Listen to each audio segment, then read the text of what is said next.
اليوم الخامس من سلسلة فتح محل من لا شيء وبالدين داخل سوريا. ليلي ما بيعرف، اسمي محمد خسارة، وانا بهي السلسلة عم فرجيكم انه ما في شي مستحيل ليلي بحاول. هاليوم كان حرفيا حافل بالشغل من بدايته لنهايته. بلشنا انا وشريك نظبط شرطان ونقيسهم لحتى نمدهم للطاقة. استلمت انا مهمة تطلع على السيبة ومد الشريط من التابلو لعند السقيفة. بلشت مد على كيفي وظبط ونظفت المحل شوي لحتى اخذ راحتي، ومديته كله وهي كانت النتيجة. وشدينا انا وشريكي لحتى نجيب لوح الطاقة الثاني. زتينا هاللوح بالسيارة ورحنا جبنا حبل طويل كرمال نرفع قاعدة لوح الطاقة لفوق المحل. وليلي عم يسأل عن موقع المحل، انا موجود بريف دمشق قطنة بشارع السينما، بتضلوا نازلين باتجاه دوار شهد مثل ما شايفين قدامكم.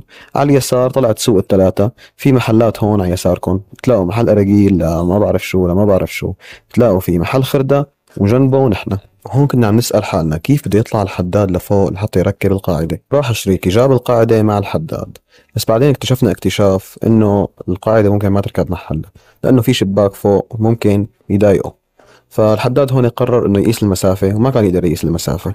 فصرنا نفكر كيف بدنا نقيس المسافة. جبنا سآلة بلشنا نركبها لحتى يطلع الحداد حتى يقيس المسافة ويظبط القاعدة على 24. ولما طلع لفوق وقاس المسافة طلع فعلا الحديدة ممكن تدق بالشباك وما راح يمشي الحال. فجبنا صاروخ صغير وقعد يقصها ويعدل عليها قدام المحل. وهون لحظة إدراك إنه المحل صار بده حلقة تنظيف تانية. حكينا الشباب وإجوا كرمال يساعدونا برفع القاعدة. وهون الفيو من الأسطوح تبع المحل، وهون أحلى مزرعة فيك يا قطنة. لما نزلنا لهم الحبل ربطوا القاعدة وبلشنا نسحب فيها، وفعلا كان الموضوع صعب. وهي السحبة كلها بس كرمال يحدد البراغي وين بدهم يثبتوا وين بده يزبطون.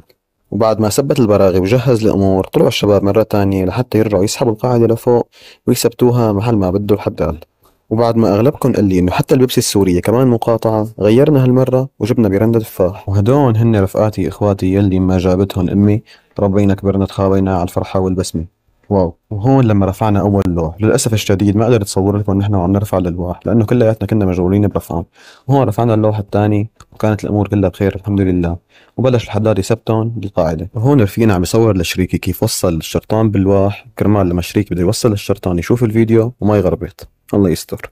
ونهاية إذا حبيتوا هالسلسلة لا تنسوا تتابعوني، وليلي ما شاف المقاطع يلي قبل موجودين على الصفحة بيقدر يشوفهم. وبيوم الافتتاح كلكم رح تكونوا معزومين، ويلي متابعني رح ربحوا جائزة.